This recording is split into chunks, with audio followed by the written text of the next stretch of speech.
6:45. This is the Sri Lanka Broadcasting Corporation. The news edited by Lal Balavarachi, assisted by Sanjay, and read by Geethanjali Ramnaikar. The headlines. The President outlines the government's proposal to establish a climate change university. Aswasum October payments are to be credited to beneficiary accounts from today.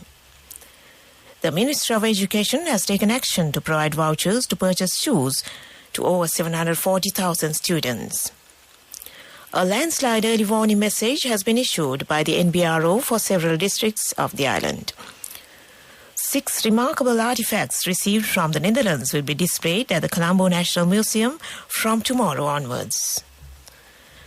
Foreign news. Israeli campaigner says Hamas planned sexual violence as weapons of war. In sports, Asia Cup Under-19 cricket tournament will be held from December 8th to the 17th in Dubai. President Ranil Wickremesinghe engaged in a crucial conversation yesterday with US President Envoy on climate change, John Kerry, emphasizing Sri Lanka's commitment to combating climate change through innovative initiatives. In the discussion, President Wickremesinghe outlined the government's ambitious proposals, prominently featuring the establishment of a climate change university. The President shed light on the comprehensive plan designed to address climate challenges and foster sustainable solutions. A major focal point of the conversation was the critical issue of raising the necessary funds to effectively tackle climate change. President Wickremesinghe stressed the imperative of private sector involvement to augment financial resources for climate-related projects.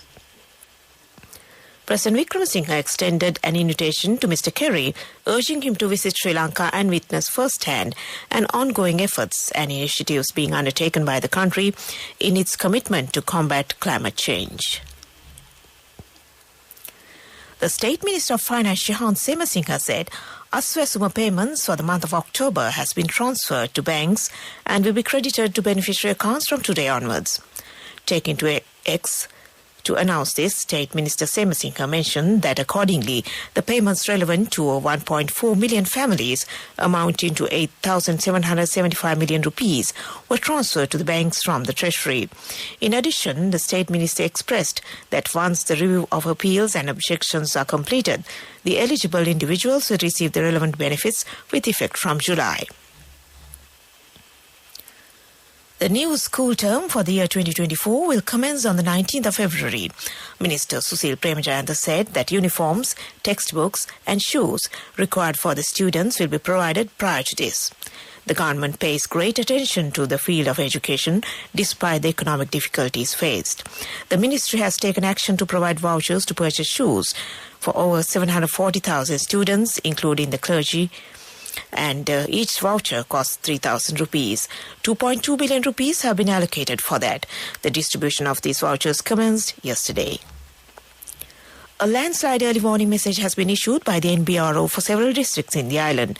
Accordingly, a Level 3 evacuation notice has been issued to Pasbaga Korale in the Kandy district. Level 2 amber alerts have been issued to Nelua in the Galle district, while Lavita in the Kaltara district and Alapatha in the Ratnapura district.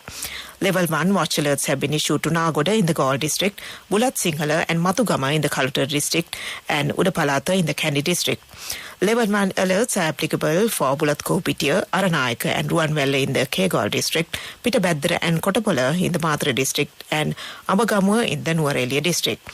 Godakawala, Kolonna, Valigapola, Ahaliagoda, Imbulpe, Balangoda, Ratnapura, Kalamana, Kuruvita and Upanayaka in the Ratnapura district are also under Level 1 watch alerts. This news broadcast comes to you from the Sri Lanka Broadcasting Corporation. The cremation ceremony of the chief incumbent of 8 temples, including the historical Situlpave Rajamahaviharaya and the Adhikarana Sanganayaka of the southern province of the late most venerable Matanaba Hemaratna Thero, will take place at the Yatakala Rajamahavihara premises in Galle today. The cremation will begin at 2 p.m. under full state honours. The Sri Lanka Broadcasting Corporation will bring a live broadcast jointly through the Sinhala National Service and the Ruhuna Regional Services. 6 remarkable artifacts long ensconced in the renowned Rijksmuseum collection in the Netherlands have been returned to Sri Lanka after over 2 centuries. These precious items, including a gold and silver castani, a gold knife, 2 wall guns, Leuke Dissave's cannon, were originally acquired as war booty by the Dutch East India Company in 1765 during the siege of the Palace of Kandy. Accordingly, they will be displayed for the public in a special exhibition gallery at the Colombo National Museum from today onwards. And that ends local news for now.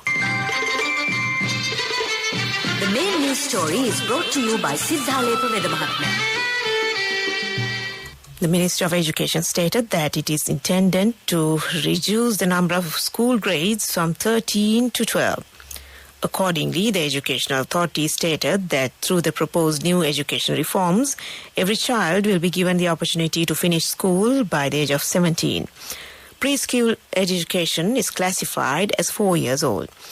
The primary section 1 to 5, junior section 6 to 8, senior section 9 to 12 grades. While it has been proposed to give a certain percentage of school-based evaluations and a certain percentage of exams for the Grade 5 scholarship exam, the Minister of Education has also proposed to simplify the Grade 5 scholarship exam and eliminate competition. And that was the main news story.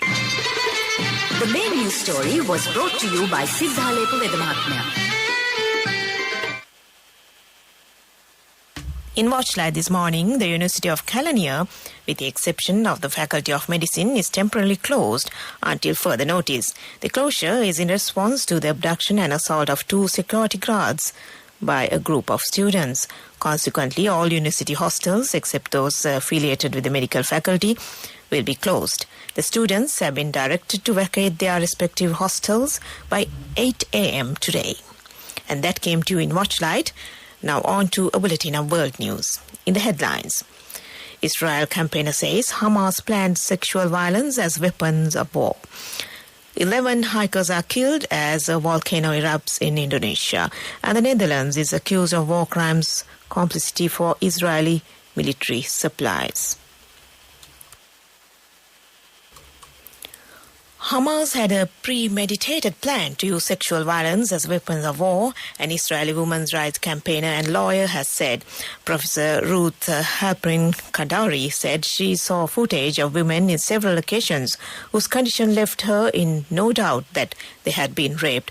There has been anger over the delay of some UN bodies to acknowledge claims of Hamas sexual atrocities on 7th of October. Israel has been exploring evidence of sexual crimes during the attacks. 11 hikers have been found dead near the crater of Indonesia's Merapi volcano after it erupted over the weekend. 3 people were rescued today. The search for 12 others missing has been suspended due to a small eruption. There were 75 hikers in the area at the time of the eruption, but most were safely evacuated.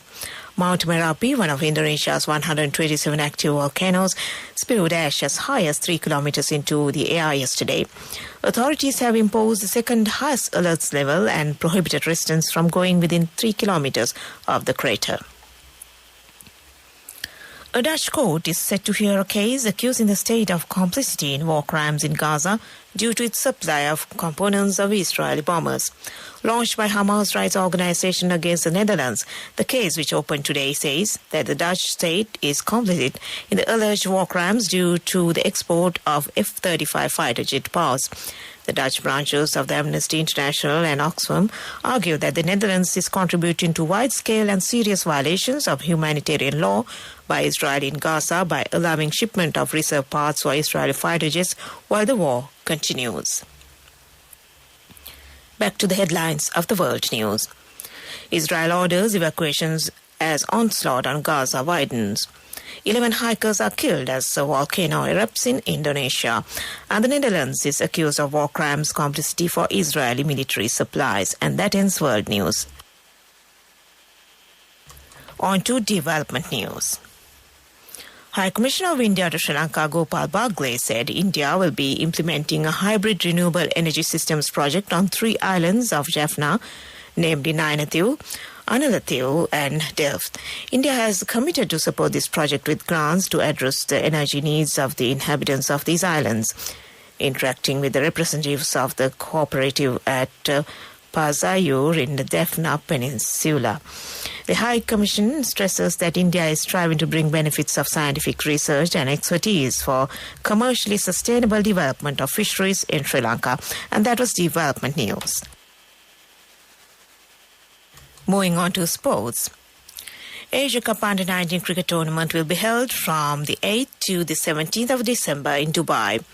Sri Lanka Under-19 team, headed by royalist Sineth Javadana, will leave for Dubai tomorrow. After the successful Pakistan Under-19 tour, our players have continued their preparation to focus on the next Under-19 World Cup, which is now shifted to South Africa in January and February. Meanwhile, Maya Bowsher and Daniel Gibson have been awarded their first England women's central contracts. Batter Bowsher, 24, and all-rounder Gibson, 22, are two of 18 players to secure central contracts for 2023-2024. Young bowler Mahika Gore, 17, and Lorraine Filler, 22, have been given development contracts as wicketkeeper Bess Hurth, 22. Catherine Sever-Brunt is no longer on contract after her retirement, while bowler Freya Davis has lost her deal. And that was sports news. Go ekatiyana youth ekata life eke change ekata niyameta set wenna as wagena dagapu veena habe karanna youth ekata niyameta set wenna friendship eka menna. The all-new NSB Ithru Mithru account, NSB IM, a plan for your dream. Business News, sponsored by National Savings Bank, the safest place for your money. Sri Lanka's imports picked up to $1,610 million, up from $1,336 million last year, as remittances and tourism flows boosted available dollars to spend, even as exports fell, official data shows. In October, exports fell to $928 million from $1,052 million by tourism picked up $137 million from $55 million, and remittances rose to $683 million from $284 million. The total current inflows from exports, tourism, and remittances were $1,748 million compared to imports of $1,610 million. And that was business news. Business News, sponsored by National Savings Bank, the safest place for your money. Go ekatiyana youth ekata life eke change ekata niyameta set wenna as wagena dagapu veena habe karanna youth ekata niyameta set wenna friendship eka menna. The all-new NSB Ithru Mithru account, NSB IM, a plan for your dream. And now in economic news. Sri Lanka's exports fell 14.6% from a year ago to $898 million in October 2023, amid a fall in external demand, with apparels down 20%, the island's export promotion office said. In the 10 months to October, exports were down 19% to $4,030 million. Apparel exports were down 20% to $353 million. Tea was down 12% to $95.6 million. Rubber-based products were down 7.6% to 79.7%, and coconut-based products were down 17% to $59.6 million. And that was economic news. On to the weather report. The cyclonic storm Mashang over southwest Bay of Bengal has become severe cyclonic storm and was about 440 kilometers northeast of Jaffna as at 11:30 a.m. yesterday. The system is expected to intensify further and move northwards away from Sri Lanka and across South Andhra Pradesh coast around tomorrow. Showers or thundershowers will occur at times in the western, central, Sabaragama, southern, northern and northwestern provinces. Heavy showers above 100 millimeters are likely at some places. Showers or thundershowers will occur at several places elsewhere. Showers or thundershowers will occur at times in the western, Sabaragama, central and southern provinces. Several special showers can be expected in the northern, northwestern provinces. Showers or thundershowers will occur at several places elsewhere after 1 p.m. Well, that was the weather report, and prior to concluding this news broadcast, the headlines again.